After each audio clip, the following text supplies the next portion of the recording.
დღეს უყურე ტელეკომპანია იმედის სინქრონს, რომელსაც ჟურნალის ყავდა ჩაწერილი ეკა გიგავალიანის დედა და დასათაურებული, რომ ნანუკა მოიტყვა.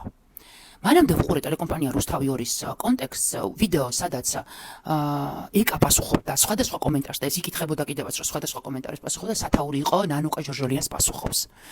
პროპაგანდა არის უკვე მართლა წარმოუდგენლად ამაზრზენია ეს დამოკიდებულებები და ამ თემის ასე კონვერტირება და ზისხში გადაყვანა.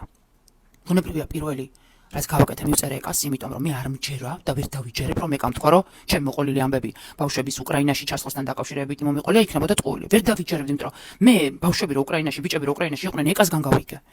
და იმიტომ ვიყავი თან გაკვირვებული, რომ ეკამ ეს ამბავი ინტერვიუში მომიყვა. ეს არ იყო რაღაც პირადში მოყოლილი ამბავი, ინტერვიუს დროს მომიყვა, რომელიც ამოვჭერი.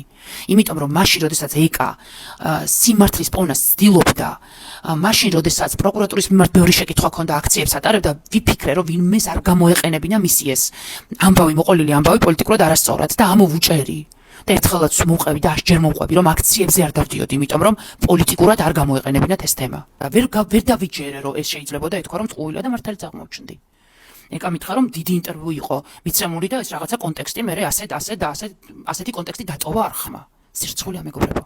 არსებობს რაღაც თემები, რომელიც პოლიტიზირებას და ნანუკასთან დაპირისპირებად არ უნდა გამოიყენოთ. სამბებიც რატომ უყევი? მხოლოდ მას შემდეგ, რაც ტელეკომპანია რუსთავი 2-მა ქარდებად გამოიტანა, რომ ნანუკა და ნაციონალები ეკას უპირისპირდებიან, როცა ყველა ჩემს კომენტარში ნაციონალური მოძრაობის მხარდამჭერი ეკასგანაა. ის სხვადასხვა სოციალურ ქსელში, Facebook-ზე აქვეყნებდნენ აი ამ ქარდებს. მხოლოდ ამიტომ მოვყევი, რომ მეჩვენებინა ის ობიექტური მიზეზი, რატომ არაფერს შუაში არ იყო პარტია აქ. და ეს იყო ჩემი პერსონალური დასმული შეკითხვა ჟურნალისტურ ასპექტში და დღეს მე და ეკას მქონდა ვრცელი მიმოწერა და მითხრა კიდეც რაც ანუ ძალიან სწორად, რომ აღარ ხარ უკვე ჟურნალისტად აღარ გიყურებენო, პოლიტიკოსად გიყურებენო და ამიტომაც განიხილავენ პოლიტიკურ კონტექსტშიო. რაშიც აბსოლუტურად დავითანხმე.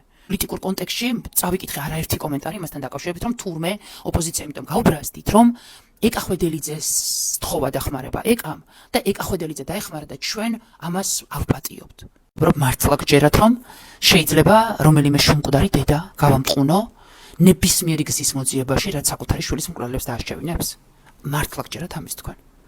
შემთხვევით მე ხომ არა ვარ ის სამყარო, რომელიც როდესაც მომაკვდავი ბავშვების გადარჩენას ვცდილობდით და ბიძინა ივანიშვილის ფონდს სოლიდარობას ჩარიცხული ქონდა ფული, ეთერში საჯაროდ ვაცხადებდი და მადლობას ვუხდიდი ყველას, ჯანდაცვას, მერიას, სოლიდარობის ფონდს, ყველას, ვინც ბავშვის გადარჩენაში მონაწილეობას იღებდა.